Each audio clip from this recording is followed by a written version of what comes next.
کوئی الہ اور معبود نہیں. الحی یعنی ہمیشہ سے زندہ ہے. القیوم یعنی ہمیشہ سے قائم رہنے والا، اب ہمیشہ سے باقی رہنے والا. لا تأخذه سنة ولا نوم، نہ اس کو نیند آتی ہے، اونگ آتی ہے اور نہ نیند آتی ہے.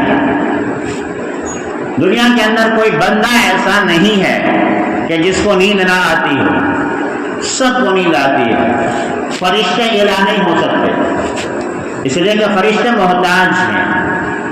وہ اللہ تعالیٰ کے حکم اور اللہ تعالیٰ کی اشارے کی محتاج ہیں. لا یعصون اللہ ما امرهم ویفعلون ما یؤمرون.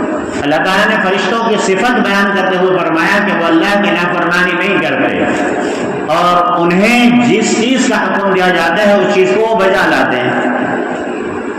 پتہ چلا کہ فرشتے اللہ تعالیٰ کے حکم کے محتاج ہیں، اور جو محتاج ہو وہ الہ اور معبود نہیں بن سکتا.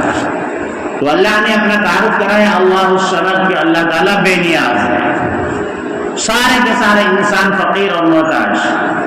یا ایھا الناس انتم الفقراء الی اللہ، فرمایا کہ اے لوگوں تم سب کے سب فقیر ہو، اللہ تعالیٰ کے فقیر ہو، اللہ تعالیٰ کے محتاج ہو.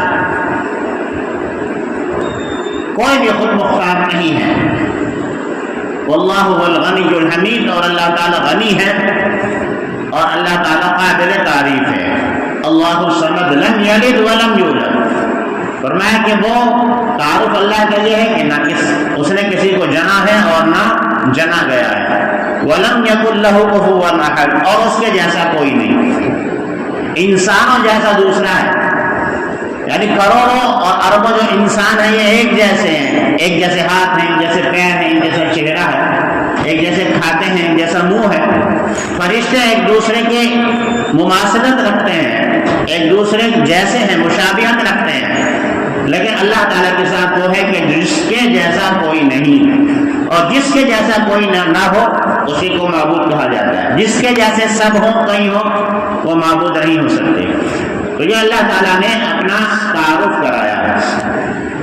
تو اللہ تعالیٰ نے کائنات کا یہ نظام رکھا کہ اللہ تبارک و تعالیٰ نے کائنات کو پیدا فرمایا، لیکن کسی بھی چیز کو اللہ تعالیٰ نے بیکار پیدا نہیں فرمایا، عبث پیدا نہیں فرمایا.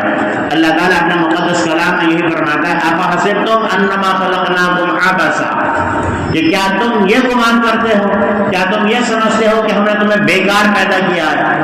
میں تماشا کرنا ہمارا مقصود تھا، یا اپنی وقت گزاری کے لیے، لطف اندوز ہونے کے لیے ہم نے آپ کو پیدا کر دیا؟ ایسی بات نہیں ہے.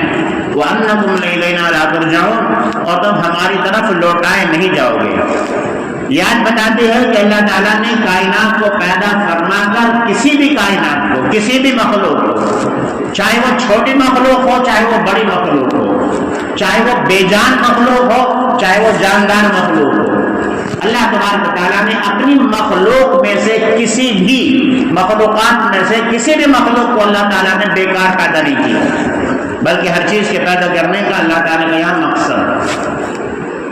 ہم فضا میں دیکھتے ہیں کہ مکھیاں، مچھر اور باریک باریک سے کیڑے مکوڑے جو زمین کے اوپر رینگ رہے ہیں، زمین کے اوپر چل رہے ہیں، کچھ فضا کے اندر گھوم رہے ہیں، چھوٹے چھوٹے ذرات. تو انسان تصور کرتا ہے کہ مچھر کو پیدا کرنے سے اللہ تعالیٰ کا کیا فائدہ، کیا مقصد ہے؟ اللہ تعالیٰ نے مکھی کو پیدا کیا، اس مکھی کو پیدا کرنا کیوں ضروری تھا؟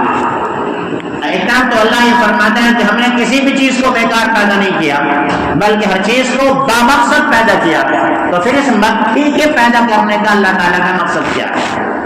مکھی تو پریشان کرتی ہے، کھانے میں گر جاتی ہے تو ہم کھانا اڈیل دیتے ہیں، اگر ناک پر بیٹھ گئی تو پریشان ہو جاتے ہیں، کان پر بیٹھ گئی تو پریشان ہوتا ہے. یہ مچھر کیا چیز ہے؟ اللہ کی مخلوق کیسی ہے؟ اس کو پیدا کرنے سے اللہ تعالیٰ کا مقصود کیا ہے؟ یہ تو ہمارے بدن میں کاٹ لیتی ہے تو ڈینگو ہو جاتا ہے. یہ مچھر تو ہمیں اتنا پریشان کرتے ہیں کہ سونے نہیں دیتے، طرح طرح کی بیماری مچھروں سے پیدا ہوتی ہیں. آخر اللہ تعالیٰ نے اس مچھر کو پیدا کرنے کا اللہ تعالیٰ کا فائدہ کیا ہے. مولانا یعقوب صاحب نانوتوی رحمۃ اللہ علیہ دیوبند کے دارالعلوم دیوبند کے محتمم تھے. کافی پہلے جب دارالعلوم شروع ہوا تھا تو دارالعلوم میں ہیضے کی بیماری پھیلی تھی. اور آج تک تاریخ میں اس بیماری کا تذکرہ ہے کہ کوئی گھر ایسا نہیں تھا کہ جس سے جنازے نہ اٹھتے، ہر گھر سے جنازے اٹھتے تھے، اتنی خطرناک وہ بیماری تھی۔ تو تاریخ کے اندر لکھا ہے دیوبند مولانا یعقوب صاحب نانوتوی محتم دارالعلوم دیوبند کے دیوبند میں مکھیاں زیادہ ہو گئی۔ آج بھی دیوبند میں مکھی زیادہ ہیں اور شہروں کے مقابلے میں مکھیاں بہت زیادہ ہو گئی۔ لوگ پریشان ہو گئے، یار یہ مکھی پریشان کرتی ہیں، نہ سونے دیتی ہیں، کھانوں کے اندر گر جاتی ہیں، اتنی مکھی، یہ تو گندگی کی علامت ہے۔ تو دیوبند کے شہر والے جب پریشان ہوئے تو مولانا یعقوب صاحب مستجاب الدعوات تھے، بڑے نیک آدمی تھے، ان کے پاس گئے اور خدمت میں حاضر ہوئے اور کہا حضرت آپ ایک دعا فرما دیں، ہمارے شہر میں ہمارے قصبے میں مکھیاں زیادہ ہو گئیں، بہت پریشان ہو گئے ہم لوگ، آپ دعا فرما دیں اللہ تعالیٰ سے کہ ان کو ختم فرما دے، ہم تو بہت زیادہ پریشان ہیں۔ اس زمانے میں دوائیاں وغیرہ اس طرح سے نہیں تھی مکھے اور مچھروں کو بھگانے کی، تو حضرت فرمانے لگے کہ بھائی یہ اللہ کی مخلوق ہے اور اللہ کا ارشاد ہے کہ ہم نے کسی بھی چیز کو بیکار پیدا نہیں کیا، ان مکھیوں کو پیدا کرنے میں اللہ کی کوئی نہ کوئی مصلحت تھی، اللہ کا کوئی بھی حکم مصلحت سے خالی نہیں ہوتا، لہذا آپ دعا نہ کرو، پریشانی میں مبتلا ہو جاؤ گے۔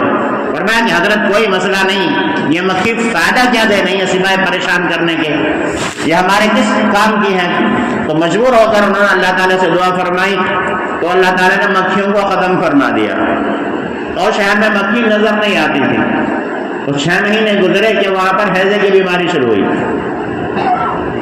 اور بیماری اتنی تگڑی اتنی زبردست کہ کوئی گھر ایسا نہیں جہاں سے 3-4 جنازے نہ اٹھ رہے ہیں، بڑے بڑے علماء چلے گئے، بڑے بڑے لوگ چلے گئے، تو لوگ بڑے پریشان ہوئے کہ ہیضے کی بیماری اتنی خطرناک ہے، پھیل گئی، سارے ڈاکٹر آ گئے، سارے تحقیق کرنے والے آ گئے کہ دیوبند میں یہ وبا کیسے پھیلی جبکہ اور شہروں میں وبا نہیں ہے۔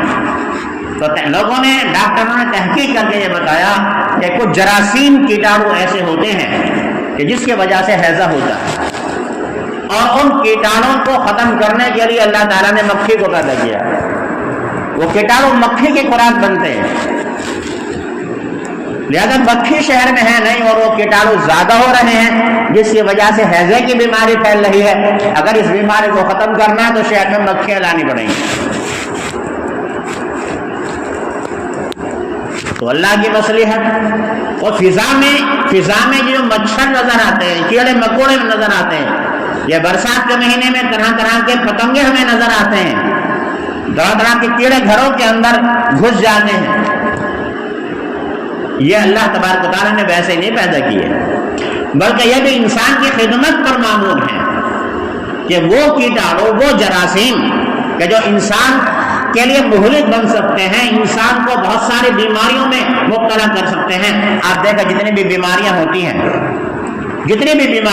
ہیں وہ کیٹاڑوؤں کی وجہ سے ہوتی ہیں۔ مرغیوں کے اندر بیماری آ گئی، کبھی بکریوں کے اندر بیماری آ گئی، کبھی سوائن فلو ہو گیا، کبھی فلا ہو گیا، یہ سارے بیماریوں کی اصل وجہ کیٹاڑو ہوتے ہیں اور گندگیاں ہوتی ہیں، اور ان گندگی کو ختم کرنے کے لیے اللہ تعالیٰ نے مچھر اور مکھیوں کو پیدا کیا۔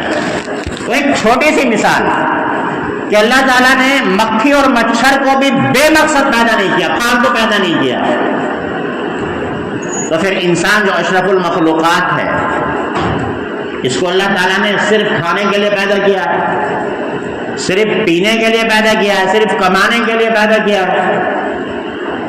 صرف اس لیے پیدا کیا کہ وہ اچھے کپڑے پہنے اور اپنی من چاہی زندگی گزارے، اس لیے پیدا کیا ہے کہ وہ دنیا میں اتنا مست ہو جائے کہ وہ اپنے پیدا کرنے والے کو بھول جائے کہ اس کا پیدا کرنے والا کون ہے؟ نہیں بھائیو، انسان اشرف المخلوقات، تمام مخلوقات کا سردار اللہ تعالیٰ نے انسان کو بنایا۔ فرشتوں کو اللہ تعالیٰ نے اپنی نیابت، اپنی خلافت نہیں عطا فرمائی جو اللہ تعالیٰ نے انسان کو عطا فرمائی ہے۔ ہم سب کو پیدا کرنے کا اللہ تعالیٰ کا مقصد ہے، اسی کو اللہ فرماتا ہے وَمَا خَلَقْتُ الْجِنَّ وَالْإِنسَ إِلَّا لِيَعْبُدُونِ، کہ ہم نے جنات اور انسان کو اس لیے پیدا کیا، محض اس لیے پیدا کیا ہے تاکہ وہ ہماری عبادت کرے، تاکہ وہ ہمیں یاد کرے۔ ہم اللہ کے غلام ہیں، ہم اللہ کے نوکر ہیں، ہم اللہ تعالیٰ کے بندے ہیں۔ ہمیں جو کچھ مل رہا ہے، انسان جو کچھ بھی حاصل کر رہا ہے، وہ اللہ تعالیٰ کے حکم سے اور اللہ تعالیٰ کے فضل سے اور اللہ تعالیٰ کے کرم سے۔ محنت سے انسان کے پاس مال نہیں آتا. اگر محنت سے مال آتا تو مزدور سب سے بڑا مالدار ہوتا.